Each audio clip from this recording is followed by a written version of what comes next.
Let's move on from demonic fire crotches to the skeleton key. Now, I made a mistake by choosing this movie, but not because even when I chose it, I was like, have I seen this movie before? And when it started, I very early on realized what was up, but I could not remember where we were going or how we were going to get there. So I had seen this movie before, but too long ago for me to remember, what would happen. So it was still a ride. Like I was still very much on edge because as we got closer and closer to the end, I was like, let them have it. Let them have it. Please, let them have it. And then we got it. Okay, so the skeleton key, we meet Carrie, who is a nurse. She's like a not quite like she's a hospice nurse essentially. So she takes care of people who are very very sick. When we meet her, she's reading to an older man, and while she's reading to him, he passes away. And she lets the nursing staff know, and she's waiting with his effects to give it to the family. And then one of the other nurses or a doctor or somebody comes to her and is like give it up, nobody's coming. And she's like, but he said he had kin, like he had family. And she was like, nobody's coming. And so she was like, throw it out in the dumpster with the rest of the people who ain't got no relatives coming to claim their stuff. She goes to do that, but then she sees all the boxes and she decides to not. She's not going to throw away one more person's like memories and who they were and all that stuff. So she keeps it. Come to find out later on, like the guy had a keychain that said "Live fast, die young" or something like that, and she decides to add it to her keychain. And I'm like, that's kind of disrespectful.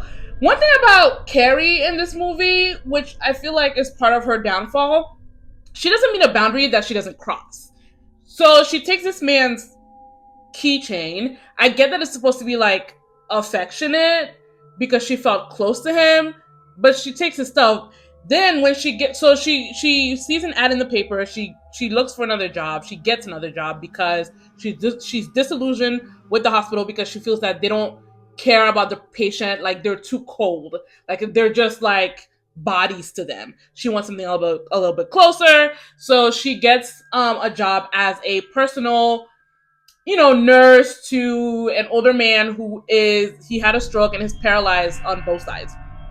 And so when she gets to that house, she just walks inside the house. She just walks inside the house. And then even when she, at the laundromat, when she goes to visit, she goes to see the hoodoo lady, she just walks in the back. She doesn't stand to the side and waits for somebody to notice her. She just walks in. Carrie is very arrogant. As she hears about this weird stuff and finds out about hoodoo from her friend Jill, her BFF Jill, she doesn't buy into it because she's like, she studied science. She's a nurse. She studied science, so she doesn't believe all that spirit stuff, even though I'm sure she told Violet that she is Baptist and she keeps an open mind, but apparently she keeps an open mind when it comes to Western religion and not like ancestral, like African religion. Weird shit is happening. Carrie gets it in her head that Ben, the man she's taking care of, needs to be rescued from his wife Violet because she thinks Violet is hurting Ben. Carrie is carrying around guilt from the fact that she and her dad got into a fight that kept them from speaking and made them a little bit estranged. Dad died, and turns out he was sick and never told her. And so now she gets close emotionally with her patients because she's essentially trying to take care of her dad, even though he's passed, right? So she has that baggage that makes her vulnerable. And also her arrogance in thinking like, I know better, like this whole spirit stuff that Violet is talking about and that Ben apparently believes in is all in their heads and it's all psychosomatic. And so I'm going to go to the hoodoo lady, just have a 5-minute conversation and think I know all I need to know to do a spell to, make Ben think he's getting free. And it worked. The spell worked because Ben was able to say like, help me, get me out of here, Carrie. And when she was like, who are you afraid of? He pointed right when Violet, his wife, opened the door and came into the room. And so Carrie's now on a mission. Now she needs to get Ben out of here. And so she is trusting in the lawyer named Luke. Luke, he's an estate lawyer who's been helping the older couple with their will. And, during this time, she finds out about, in the attic, there's an attic, and then there's a door inside of the attic that is not supposed to be opened, but the skeleton key that Violet gave her opened the door that is supposed to be unopenable. And she learns about Papa Justice and Mama Cecile, who were black servants who worked in this house in the 20s. They worked for a man named somebody Thorpe, who, according to Violet, was a banker, was very rich, and Papa Justice and Mama Cecile worked for him, but he mistreated them. And one night in the 20s, he threw a party. And then when it was time for the, all the fancy, white people to go, they were looking for 2 children. They go up to the attic, find Mama Cecile and Papa Justice doing a hoodoo spell and with the white kids and sitting in a circle. And like they were like outraged. And then they took Papa Justice and Mama Cecile and them from a tree and set them on fire and celebrated and laughed as they did. Carrie is unfazed by this because Violet's point is that like the ghost of Papa Justice and Mama Cecile are haunting the house. That's why she took down all the mirrors and hid them because the ghost, if you look in the mirrors, you can see the ghost. And the whole thing is a grift. The whole thing is a scam because Violet is Mama Cecile and Luke the lawyer is Papa Justice, and they scamming people out of their bodies, and they want to be scamming black people out of their bodies because they're black, they want to live a black life, but black people know better. They do not stick around. Once shit gets weird, they're out of there. And so the skeleton key, like the whole thing, they set up a little mystery for Carrie to solve, for her to feel important, like she's about to solve something. But really, it's just to get her to slowly but surely believe in it so that they can then cast a spell.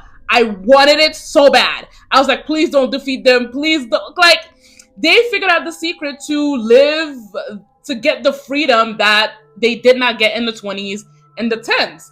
Carrie is messing with things she doesn't understand because she's so arrogant and won't give it a second thought. So when she steals that spell from Violet, which again was planned by Violet and Luke, when she steals the spell and she gets up to the attic and she sees a ready-made circle with candles already lit up and all the mirrors already set up, she doesn't think twice. To her, seeing is believing, right? So she thinks the words she's seeing on the paper are exactly what they sound like, and she casts a spell and traps herself in the circle. After she traps herself, Papa Justice, Luke, starts his part.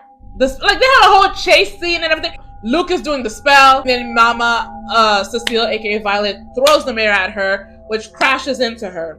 And then Carrie passes out, and so does Violet, and the freaking spell works, and Mama Cecile is transferred into Violet's body. Into Carrie's body. And so now she has a new life because Violet had gotten older and she wanted a reset. And you know what I wonder?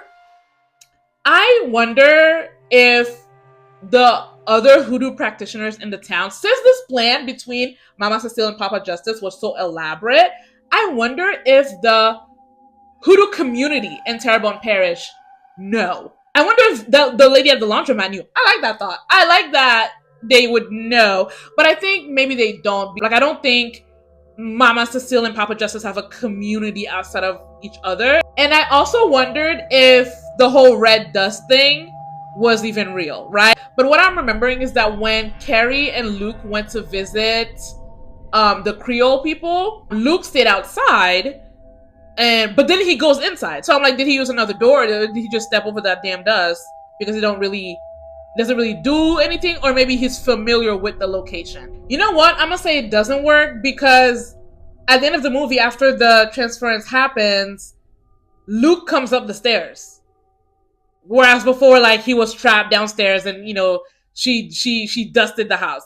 So at the very end, Carrie is now trapped in Violet's body. And turns out Ben, the man who was asking her for help, is the real Luke, the real lawyer. 5 out of 5. Very nice palate cleanser after Tales from the Crypt Demon Knight.